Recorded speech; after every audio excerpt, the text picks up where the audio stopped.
Estamos de vuelta en edición nocturna. El tema de esta noche es los terremotos. ¿Está la República Dominicana preparada para la eventualidad de un gran sismo? Yo creo que esa es una de las preguntas que todavía, a la que todavía no le hemos encontrado respuesta, ¿no?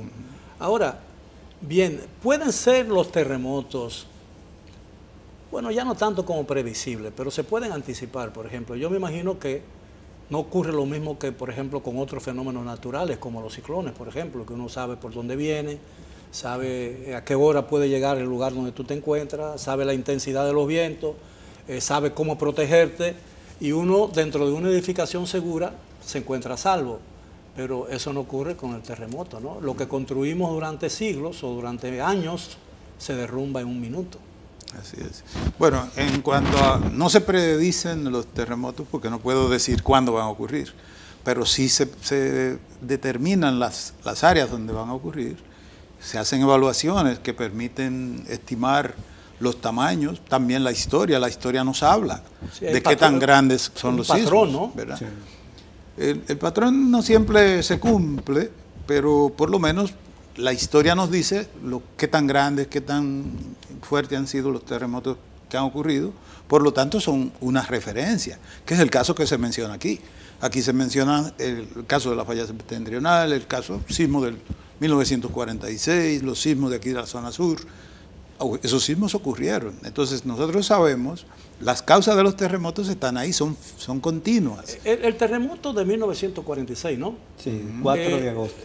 4 de agosto, que fue de una intensidad, creo que de 8, dice. La magnitud. La magnitud de 8.1. 8.1. Fue es. Mucho más intenso que el de Haití. Mucho mayor. Sin embargo, los daños fueron mucho menores, ¿no? Sí. Bueno, ¿a qué se debe?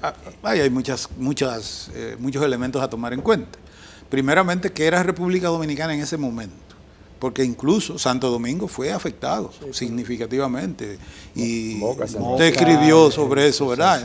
El caso de Nagua, el caso de San Francisco, ¿verdad? Bueno, no había tantas construcciones como hoy, pero hoy un evento como ese ocurre y muchas veces yo digo, yo no quiero ni pensar en eso. Primero por la cantidad, no hemos mencionado mucho las edificaciones informales e ilegales, como yo le llamo. Las informales que hay en el país. Si ocurre un sismo como este, nosotros podríamos andar muy cerca, o quién sabe, de Haití. Ahora, he oído decir, por ejemplo, que un terremoto es el resultado de cuando una falla no libera energía. Y que normalmente cuando ocurre un buen terremoto, o un gran terremoto, porque no hay terremoto bueno, ¿no? Sin lugar a dudas, pero cuando ocurre un gran terremoto, posiblemente en muchos años después, esa falla no vuelve a moverse, ¿no? ¿A qué se debe eso? Eso es relativo porque depende mucho de la rapidez con que se muevan los bloques que conforman la fuente sísmica.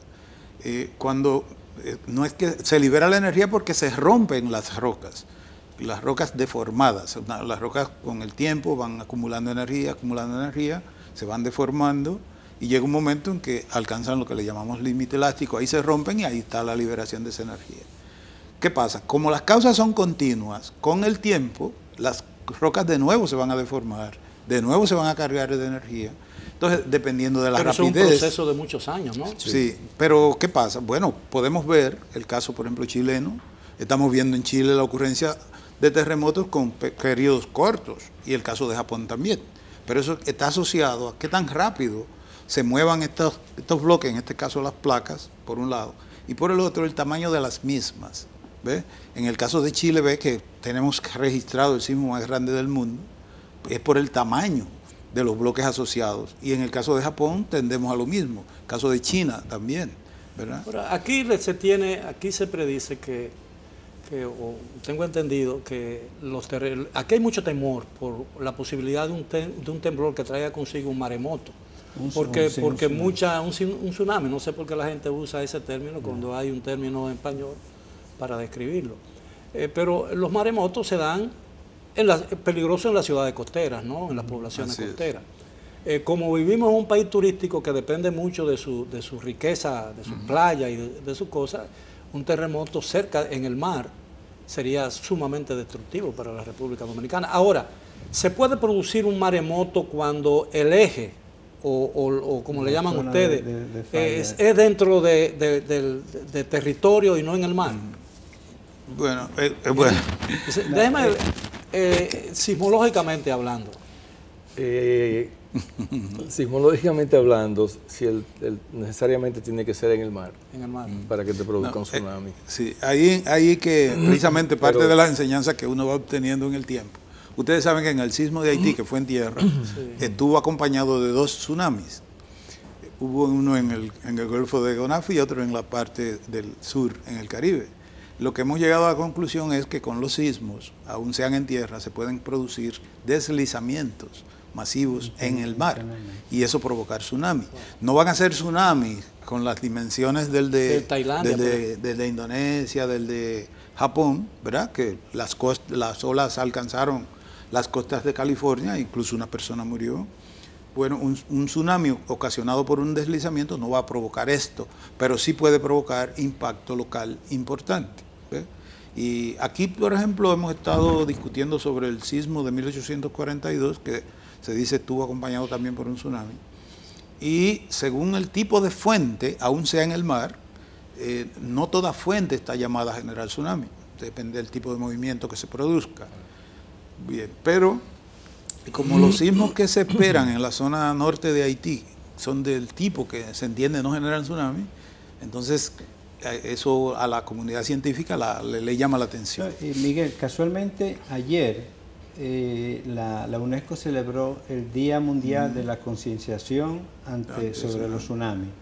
Y bueno, fue un llamado a principalmente países como el nuestro o nuestra isla, que está dentro de la placa del Caribe, tiene ya históricamente tsunamis, maremotos que han sucedido, como el mismo del 46 en la zona de Matancita y el borde costero aquí en Santo Domingo, que por cierto hemos hecho un estudio y un modelaje de qué ocurriría en caso de un tsunami en la trinchera de los muertos. Ingeniero Reyes, muy brevemente porque tenemos que hacer otra pausa. Bueno, pues yo lo que diría es que ante tanta incertidumbre necesitamos voltear la baraja y hablar sobre qué vamos a hacer con las edificaciones existentes, que son las que van a sufrir los tsunamis y los terremotos. Ahora, ¿cómo descubre una persona, cómo se entera una persona que vive en un edificio, en un piso muy alto, un décimo piso, que la edificación donde vive no está apta para resistir un fuerte temblor de tierra? Hablaremos de eso en la parte final del tema de esta noche. Continúen, por favor, con nosotros